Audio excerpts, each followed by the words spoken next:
Namanya siapa? Nurul Khairi. Asalnya dari sini. Oh, dari Bandung.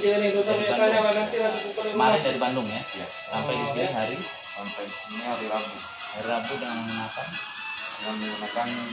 Sriwijaya Air. Kawan-kawan yang lainnya sama.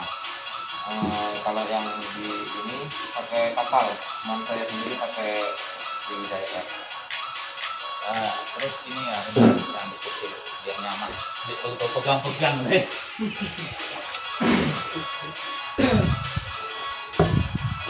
Dua sama dua anak dia.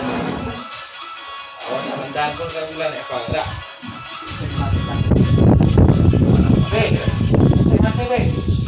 Musik. Matikan loh musik. Kenapa gak ada pakai W? Nah, jadi berarti tidak sama ya? Ada yang pakai udara, ada yang pakai laut. Kalau anak Pak Kades yang perempuan itu pakai Wing Air. Yang dari Jogja. Berapa orang nih sekarang? Sekarang ada 5 orang. Lalu terkait ditetapkannya kebijakan observasi dilakukan di satu lokasi ini, tanggapan dari kawan-kawan mahasiswa sendiri seperti apa? Kalau menurut saya ini bagus. Cuman lebih bagusnya lagi observasi karantina ini dilaksanakan di kabupaten. Karena kan di kabupaten itu ada anggaran untuk masalah COVID-19. Itu di anggaran 15M. Nah, kalau 15M itu kan untuk penanganannya seperti apa aja gitu. Apakah hanya membeli keperluan seperti masker, hand sanitizer gitu aja, apakah menghabiskan dengan sebanyak itu 15M. Nah, jadi kalau menurut saya dengan kawan-kawan yang lain sudah ngobrol juga, alangkah baiknya itu dikarantinakan di kabupaten. Itu lebih layak gitu daripada di desa. Di desa aja bisa dibikin karantina ini, tapi di kabupaten tidak bisa. Tidak bisanya kenapa? Pertanyaan besar. Jadi harapannya di tingkat kabupaten pun dilakukan ya. Iya, tingkat kabupaten itu harus dilakukan. Terus untuk sudah berapa lama nih di karantina ini? Sudah 2 hari dengan hari ini. Dari kawan-kawan mahasiswa sendiri mendukung ataukah ada keberatan atau seperti apa? Dari mahasiswa kawan-kawan saya itu sangat mendukung. Cuman lebih mendukungnya lagi itu dikarantinakan di Lanut. Di Lanut. Ya. Itu istilahnya salah satu opsi pilihan tempat lah ya. Ya. Walaupun tidak di Lanut pun tetap mendukung. Yang penting diadakan observasi karantina terkait yang baru datang ini. Ya. Kalau pengalaman kemarin di Bandung ataupun kawan-kawan lain ada yang di daerah-daerah yang notabene zona merah ini seperti apa sebelum balik ke sini? Itu kita tidak bisa keluar karena di sana kan red zone kan, jadi jalan juga udah pada tutup. Cuman kita hanya keluar kompleks saja, keluar rumah. Jadi di depan rumah itu ada jual-jual makan doang. Jadi itu aja yang bisa kita lakukan. Hanya keluarnya gitu aja, nggak ada kemana-mana. Kalau untuk himbauan dari pemerintah yang ada di sana, apakah tidak diperbolehkan balik ke kampung masing-masing atau malah diminta untuk balik ke kampung masing-masing? Atau ini inisiatif masing-masing? Ya, itu tidak ada pembicaraan dari sana. Ini kan kami juga khawatir, takutnya kami lama-lama di sana penyebaran COVID ini lebih membahaya gitu. Jadi kami ngambil keputusan untuk balik secepatnya gitu, sebelum di lockdown. Kalau untuk bicara soal lockdown sendiri, itu kalau memang saat ini kan memang belum diberlakukan karena kebijakan lockdown ini kan kembali ke pemerintahan pusat. Nah, itu kalau memang diberlakukan dari kawan-kawan yang masih ada di luar nih yang belum balik sendiri, ini seperti apa nih harapan ataupun tanggapannya? Apakah belum perlu di daerah dilakukan lockdown, hanya dilakukan karantina yang seperti tadi disampaikan kan? Nah, kebetulan di sana kan ada kawan saya masih dan kawan saya juga berharap itu lockdown secepatnya. Di sana seperti bandara, di kapal kapal juga. Berarti yang di sana pun menginginkan lockdown. Ya, supaya nggak ada masyarakat dari luar itu masuk lagi di Natuna. Gitu. Berarti mereka yang masih ada di luar Natuna nggak ada masalah. Nggak ada masalah. Berarti nggak ada istilahnya nih harapan jangan dulu lockdown, nunggu kami Ya. balik dulu atau gimana, nggak ada ya. Nggak ada. Ini kan rencana masih ada beberapa kawan-kawan lagi yang mau pulang nih. Nah, rencananya akan diletakkan di sini nih. Nah, itu tanggapan yang kawan-kawan ini seperti apa? Nah, itu yang dikhawatirkan oleh kami. Kenapa?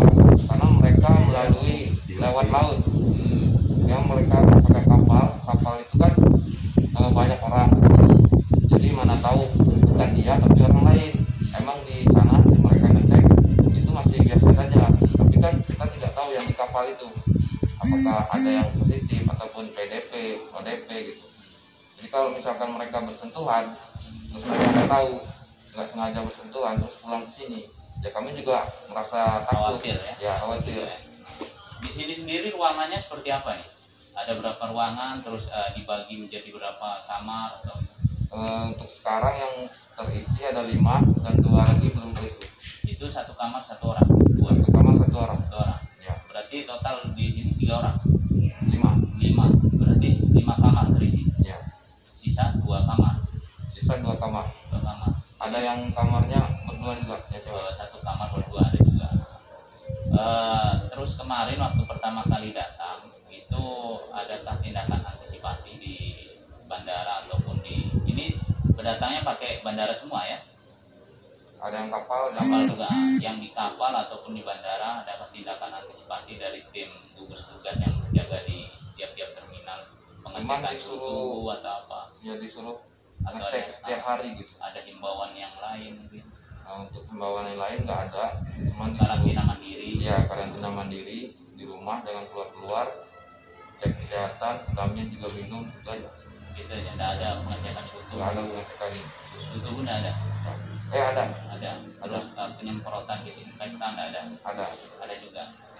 Jadi dari waktu pertama kali turun memang sudah diimbau seperti itu ya. ya. Terus terkait kemarin tuh baru sampai di desa pun dilakukan pengecekan juga kan Pak? Ya, langsung disemprot. Semprot dan langsung 2 hari ini diletakkan di sini. Ya. Jadi dari kawan-kawan sendiri intinya mendukung kan tindakan yang kebijakan yang diambil desa dan berharap di kabupaten pun menerapkan hal yang sama. Ya. Seperti itu ya. Mungkin ada ini mungkin mau disampaikan ke pihak Pemda atau masyarakat terkait himbauan harapan yang kawan-kawan yang baru pulang ini kan kita mengambil dari sisi adik-adik mahasiswa yang baru balik nih. Kalau dari masyarakat sebenarnya memang menginginkan, tapi kebijakan dari bupati sendiri belum keluar terkait karantina lokal ini kan. Untuk itu kan di dana itu kan sudah jelas itu untuk COVID-19 ini, penanganan COVID-19 itu dananya 15.000. Jadi ya secepatnya lah dan dipergunakan dengan baik, tidak banyak berdele-dele karena COVID ini kan penyebarannya itu sangat cepat gitu. Jadi kalau lambat itu bisa memakan jiwa yang lebih banyak. Kalau selama 2 hari di sini untuk fasilitas dan konsumsi dan sarana prasarannya seperti apa? Istilahnya sudah dicukupi atau? Untuk masalah ini sih sudah mencukupi, cuman yang agak kurangnya itu di medis. Ya. Dari pihak puskesmas sendiri, apakah tidak ada melakukan pengecekan setiap hari? Ya seharusnya itu kan di medis pengecekannya pagi sama malam. Ya. Itu lebih bagus. Cuman tadi pagi jam 9 baru pengecekan, terus katanya 2 hari lagi mau ngecek. Begitu. Ya, seharusnya setiap hari gitu. Berarti keinginan dari kawan-kawan sendiri setiap hari ada pengecekan siang malam, ataupun ada himbauan kalau memang ada gejala-gejala yang kurang enak badan atau apa bisa langsung menghubungi puskesmas atau desa. Ada Kita juga nanti di grup ada grupnya.